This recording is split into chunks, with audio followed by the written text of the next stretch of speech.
जहां पर प्रधानमंत्री मोदी का पावर शो देखने को मिला। दुनिया का कोई भी प्लेटफॉर्म हो, आतंकवाद को लेकर भारत की आवाज में वो धमक होती है जो 360 डिग्री में गूंजती है। और आज भी चीन के तियानजिन में एससीओ समिट में आतंकवाद को लेकर भारत ने उसी धमक के साथ आवाज उठाई, क्योंकि आतंकवाद सिर्फ एक देश का नहीं बल्कि पूरी इंसानियत का दुश्मन है। और आज एससीओ के मंच से प्रधानमंत्री नरेंद्र मोदी ने इस वैश्विक संकट पर कड़ा और साफ संदेश दिया। प्रधानमंत्री मोदी ने एससीओ के शिखर सम्मेलन को संबोधित करते हुए टेररिज्म, न्यू वर्ल्ड ऑर्डर, बहुपक्षवाद की पैरवी की। प्रधानमंत्री मोदी ने पहलगाम हमले का जिक्र करते हुए बिना किसी देश का नाम लिए कहा कि क्या कुछ देशों की ओर से आतंकवाद का खुलेआम समर्थन हमें स्वीकार्य हो सकता है। भारत 4 दशक से आतंकवाद झेल रहा है और आतंकवाद पूरी मानवता के लिए चुनौती है। प्रधानमंत्री मोदी ने साफ कर दिया कि आतंकवाद को शह देने वाले देशों की अब दुनिया में कोई जगह नहीं। एससीओ जैसे बहुपक्षीय मंच पर भारत की यह मजबूत आवाज उन देशों को चेतावनी है जो कि आतंकवाद को रणनीतिक हथियार के तौर पर इस्तेमाल कर रहे हैं। हाल ही में हमने पहलगाम में टेररिज्म का बहुत ही घिनौना रूप देखा। इस दुख की घड़ी में जो मित्र देश हमारे साथ खड़े रहे, मैं उनका आभार व्यक्त करता हूं।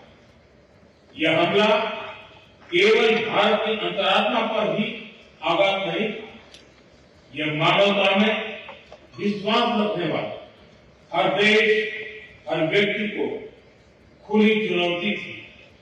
ऐसे में प्रश्न उठना स्वाभाविक है, क्या कुछ देशों द्वारा आतंकवाद का खुलेआम समर्थन हमें स्वीकार्य हो सकता है। एक्सेलेंसी, हमें स्पष्ट रूप से और एक स्वर में कहना होगा कि आतंकवाद पर कोई भी डबल स्टैंडर्ड स्वीकार्य नहीं होगी। भारत का रुख आतंकवाद को लेकर एकदम क्रिस्टल क्लियर है। ग्लोबल मंच पर आतंकवाद के खिलाफ भारत, खासकर प्रधानमंत्री मोदी का ये रवैया सीधे सीधे पाकिस्तान को साफ लफ्जों में संदेश है। एससीओ जैसे मंच पर जहां पर पाकिस्तान और चीन जैसे देश भी मौजूद थे, वहां पर प्रधानमंत्री मोदी का यह बयान बेहद अहम माना जा रहा है। मतलब यह है कि इंटरनेशनल मंच पर एक बार फिर पाकिस्तान की बेइज्जती हुई और खासकर उन देशों की भी जो आतंकवाद पर दोहरा रवैया, डबल स्टैंडर्ड अपनाते रहे हैं। मतलब यह है कि प्रधानमंत्री नरेंद्र मोदी अब इस संवेदनशील मुद्दे पर किसी भी देश को अनदेखा नहीं करने वाले हैं। चीन में हुई एससीओ की बैठक में जहां पर एक तरफ पाकिस्तान को कड़ी शिकस्त मिली, तो भारत की बड़ी कूटनीतिक जीत भी हुई है। बैठक खत्म होने के बाद एससीओ के राष्ट्राध्यक्षों ने जो घोषणा पत्र जारी किया, उसमें भारत ने जम्मू कश्मीर में हुए पहलगाम आतंकी हमले की कड़ी निंदा।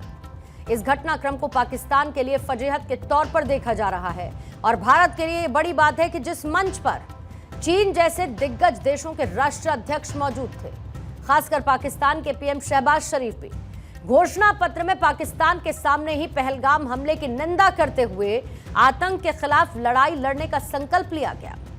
घोषणा पत्र में कहा गया कि एससीओ के सभी सदस्य देश पहलगाम में हुए आतंकी हमलों की कड़े शब्दों में निंदा करते हैं। सभी सदस्य देशों की मृतकों और घायलों के परिवारों के प्रति अपनी गहरी संवेदना है और ऐसे आतंकी हमलों के दोषियों और मदद करने वालों को न्याय के कटघरे में लाया जाना चाहिए। इस हमले के अपराधियों, आयोजकों और उन्हें समर्थन देने वालों को सजा दिलाना जरूरी है। सबसे अहम बात यह है कि जो बात भारत लंबे समय से कहता आया, वो भी एससीओ के घोषणा पत्र में नजर आया। भारत दशकों से कहता रहा कि आतंकवाद के खिलाफ लड़ाई में दोहरे मापदंड नहीं होने चाहिए। एससीओ के घोषणा पत्र में यह लाइन दर्ज की गई कि सभी सदस्य देश अंतर्राष्ट्रीय समुदाय से आतंकवादियों की सीमा पार गतिविधियों सहित आतंकवाद का मुकाबला करने का आह्वान करते हैं। एससीओ के सदस्य देशों ने आतंकवादी और उग्रवादी खतरों का मुकाबला करने में संप्रभु राज्यों और उनके सक्षम प्राधिकारियों की भूमिका को भी मान्यता दी है। लेकिन एससीओ समिट में अगर सबसे ज्यादा गौर करने वाली बात थी, तो वह है प्रधानमंत्री मोदी का आतंकवाद शब्द का 10 बार जिक्र करना। आतंकवाद के खिलाफ प्रधानमंत्री मोदी का सबसे मुखर और दमदार अंदाज, जिसे दूसरे मित्र देशों ने भी बहुत गौर से सुना, और आपको भी आज प्रधानमंत्री मोदी के इस दमदार स्पीच के अनकट हिस्से को जरूर सुनना चाहिए। आतंकवाद, अलगाववाद और अतिवाद बड़ी चुनौतियां हैं। आतंकवाद सिर्फ किसी देश की सुरक्षा ही नहीं, बल्कि पूरी मानवता के लिए एक साझा चुनौती है। आतंकवाद से लड़ाई में भारत ने एकजुटता पर बल दिया। भारत ने आतंकी संगठनों से लड़ने का इनिशिएटिव किया, टेरर फाइनेंसिंग के खिलाफ आवाज उठाई। भारत पिछले 4 दशकों से निर्मम आतंकवाद का दंश झेल रहा। पहलगाम में टेररिज्म का बहुत ही घिनौना रूप देखा। क्या कुछ देशों द्वारा आतंकवाद का खुलेआम समर्थन हमें स्वीकार्य हो सकता है? आतंकवाद पर कोई भी डबल स्टैंडर्ड स्वीकार्य नहीं। हमें मिलकर आतंकवाद का हर रंग में, हर रूप में विरोध करना। पुलवामा हो या फिर उरी सर्जिकल स्ट्राइक हो या फिर बालाकोट एयर स्ट्राइक, मोदी सरकार ने यह साफ कर दिया है कि नई नीति, नया भारत आतंकवाद का मुंहतोड़ जवाब होगा। प्रधानमंत्री मोदी की विदेश नीति में भी आतंकवाद एक प्रमुख मुद्दा रहा है। वो हर मंच से ये कहते रहे कि आतंक के समर्थकों की अब दुनिया में कोई जगह नहीं है। इससे पहले जून में हुई रक्षा मंत्रियों की बैठक के दौरान एससीओ के घोषणा पत्र में पहलगाम हमले का जिक्र नहीं था और इसे लेकर भारत ने नाराजगी जताई थी, साथ ही इस पर साइन करने से इनकार कर दिया था। वहीं प्रधानमंत्री मोदी ने कहा कि एससीओ को लेकर भारत की सोच और नीति 3 मेन पिलर्स यानी कि स्तंभों पर आधारित है, जिसे प्रधानमंत्री मोदी ने अपने अंदाज में समझाया, जिसमें पहले एस का अर्थ सिक्योरिटी है, सी का मतलब कनेक्टिविटी है और ओ से है अपॉर्चुनिटी। प्रधानमंत्री मोदी ने एस यानी सिक्योरिटी के संदर्भ में कहा कि सुरक्षा, शांति और स्थिरता किसी भी देश के डेवलपमेंट का आधार है, लेकिन इस रास्ते में आतंकवाद, अलगाववाद और अतिवाद यानी एक्सट्रीमिज्म एक बड़ी चुनौती है। एससीओ का पूरे यूरेशिया क्षेत्र की एक्सटेंडेड फैमिली को जोड़ने में बहुत महत्वपूर्ण योगदान रहा। भारत ने एक सक्रिय सदस्य के रूप में हमेशा कंस्ट्रक्टिव और सकारात्मक भूमिका निभाई है। एससीओ को लेकर भारत की सोच और नीति 3 मुख्य स्तंभों पर आधारित है। एससीओ, एस सिक्योरिटी, सी कनेक्टिविटी, ओ अपॉर्चुनिटी। आप सोचिए, जब मंच इतना बड़ा हो तो पूरी दुनिया की नजर इस पर होना लाजमी भी है, और ऐसे में मैसेज जब बहुत क्लैरिटी के साथ निकलकर सामने आए तो हैरानी नहीं होनी चाहिए। और प्रधानमंत्री मोदी का ये बड़ा अचीवमेंट है कि उन्होंने आतंकवाद के खिलाफ वैश्विक सहमति बनाने में भारत की भूमिका को मजबूती के साथ स्थापित किया है।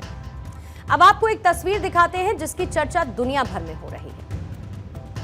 प्रधानमंत्री मोदी और रूस के राष्ट्रपति यहां पर मुलाकात करते हुए नजर आए और इसके साथ ही इस मुलाकात के कई मायने निकले हैं। वहीं दूसरी तरफ इस तस्वीर को प्रधानमंत्री मोदी ने साझा भी किया, जिस पर वो लिखते हैं, always a delight to meet president Putin, यानी राष्ट्रपति पुतिन से मिलकर हमेशा खुशी होती। ये तस्वीरें वर्ल्ड ऑर्डर को बदल देने वाली हैं, क्योंकि रूस से तेल खरीदने का हवाला देकर ट्रंप ने भारत पर 50% का टैरिफ लगाया। ट्रंप प्रशासन ने भारत पर रूस से तेल न खरीदने का दबाव बनाया, लेकिन भारत देशवासियों के हित का ध्यान रखते हुए अमेरिका के किसी भी दबाव में आने को तैयार नहीं, जिसका जिक्र प्रधानमंत्री ने कुछ दिन पहले किया था। भारत अपने किसानों के, पशुपालकों के और मछुआरे भाई बहनों के हितों के साथ कभी भी समझौता नहीं करेगा। और मैं जानता हूं व्यक्तिगत रूप से मुझे बहुत बड़ी कीमत चुकानी पड़ेगी, लेकिन मैं इसके लिए तैयार हूं। वहीं प्रधानमंत्री मोदी जब पुतिन और जिनपिंग से दूसरे राष्ट्राध्यक्षों से मुलाकात कर रहे थे, तब शहबाज शरीफ भी वहीं पर खड़े थे और उनके चेहरे के एक्सप्रेशन शॉक वाले थे, जहां पर मोदी ने शहबाज शरीफ को बिल्कुल भाव नहीं दिया। अब आप सोचिए, 3 ताकतवर देशों के नेता, पाकिस्तान के पीएम शहबाज शरीफ दूसरी तरफ। अब इससे बड़ी इंटरनेशनल बेइज्जती आखिर क्या हो सकती है। 1 सितंबर को मोदी की वर्ल्ड डिप्लोमेसी सफल कूटनीति का एक इतिहास लिखकर गई है और आने वाले समय में इंडियन कॉन्टिनेंट में क्या बदलने वाला है, इसकी बानगी साफ दिखती है। चीन भारत के साथ रिश्तों को सुधारने पर बल दे रहा है। चीन में हुई एससीओ समिट में भारत की सबसे बड़ी डिप्लोमेटिक विन है। साथ ही ये भी समझना जरूरी है कि पाकिस्तान स्पॉन्सर्ड टेररिज्म हो या फिर अमेरिका की टेरिफ वाली प्रेशर पॉलिटिक्स, और दोनों ही मुद्दों पर भारत मुखर है और भारत का स्पष्ट संदेश है। दुनिया के लिए एक दिशा है, एक चेतावनी है और एक नेतृत्व का प्रतीक भी है, और इस आवाज के केंद्र में प्रधानमंत्री नरेंद्र मोदी है। एक ऐसा समीकरण जो न सिर्फ एशिया की राजनीति को हिला सकता है, बल्कि सुपर पावर के नशे को चूर कर अमेरिका के घमंड को तोड़ने की क्षमता भी रखता है।